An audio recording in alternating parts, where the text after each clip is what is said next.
வணக்கங்க. இன்றைக்கி கமன்னு வாசனையாக சாப்பிட்டதுக்கப்புறமும் வாய் மணக்கிற ஒரு இட்லி சாம்பார் தாங்க பார்க்க போகிறோம். இது செய்கிறது ரொம்ப ரொம்ப ரொம்ப ஈஸி, டேஸ்ட்டும் அப்படி இருக்குங்க. வாங்க எப்படி செய்கிறது அப்படின்னு பார்க்கலாம்.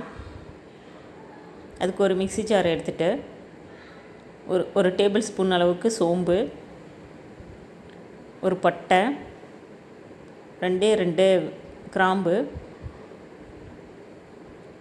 ஒரு சின்ன துண்டு இஞ்சி, ஒரு 4-5 பூண்டு பல், ஒரு பச்சை மிளகாய், கொஞ்சமாக பொட்டுக்கடலை சேர்த்துக்கலாம்,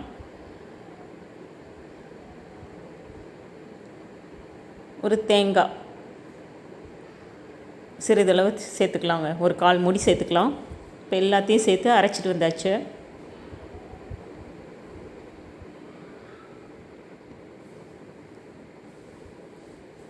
பார்க்குறதுக்கு சட்னி மாதிரி தாங்க இருக்கும். இப்போது ஒரு பேனை அடுப்பில் வச்சுக்கலாம். தாளிக்கிறதுக்கு தேவையான அளவு எண்ணெய் ஊற்றிக்கலாம். கடுகு, உளுத்தம்பருப்பு, ஒரு பெரிய வெங்காயம் கட் பண்ணி வச்சுருக்கேன், அதையும் கருவேப்பிலையும் சேர்த்துக்கலாம்.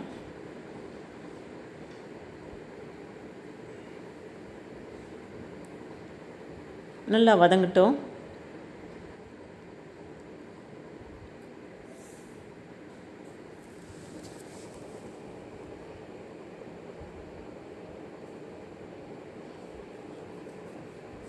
வெங்காயம் நல்லா வதங்கிருச்சு. இப்போ ஒரு தக்காளி கட் பண்ணி வச்சுருக்கேன், அதையும் சேர்த்துக்கலாம்.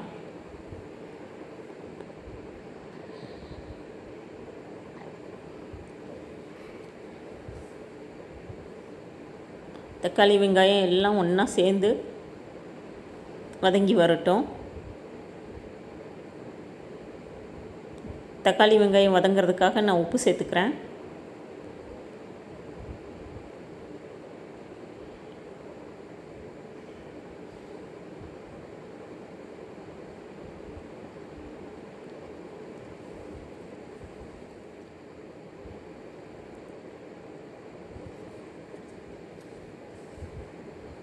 இப்போ மஞ்சத்தூள்,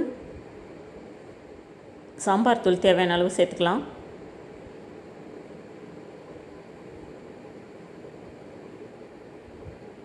நல்லா ஒரு வதக்கிட்டு கொஞ்சமாக தண்ணி ஊற்றி கொதிக்க வைக்கலாம்.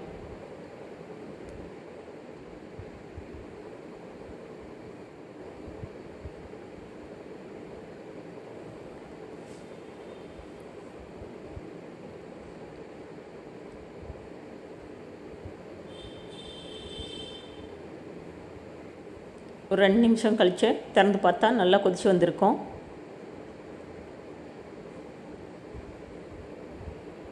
லைட்டாக நசுக்கி விட்டுக்கலாம்.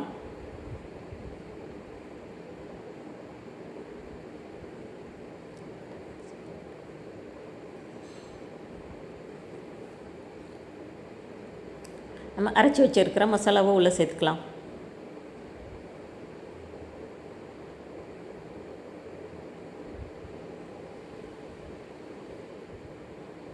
இது ரொம்ப ரொம்ப சிம்பிளான ரெசிபிங்க, அதே நேரத்தில் டேஸ்ட்டு சும்மா அப்படி இருக்கும். நீங்கள் யாரெல்லாம் இந்த மாதிரி சாப்பிட்ருக்கீங்கன்னு கமெண்டில் சொல்லுங்கள்.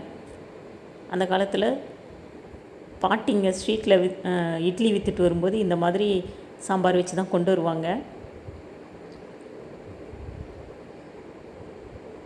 நிறைய தேவையான அளவுக்கு தண்ணி ஊற்றிக்கலாம். இதில் பொட்டுக்கடலை போட்டிருக்கிறதுனால நல்லா திக்காகும்.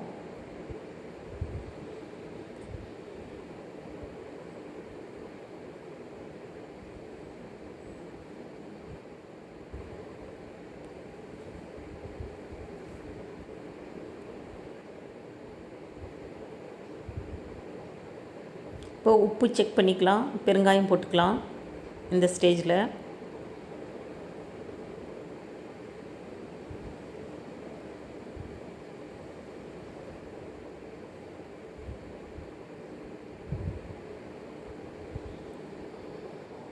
இப்போ நான் உப்பு கொஞ்சம் சேர்த்துக்கிட்டேன்.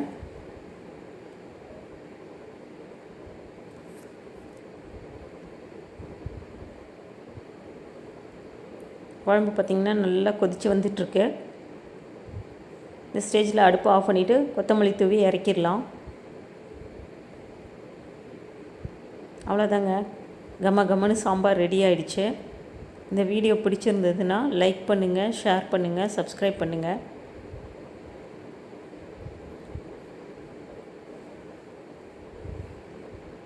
மூடி வச்சிடலாம்.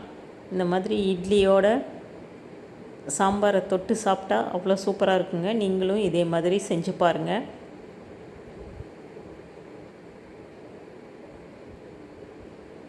தேங்க்யூ.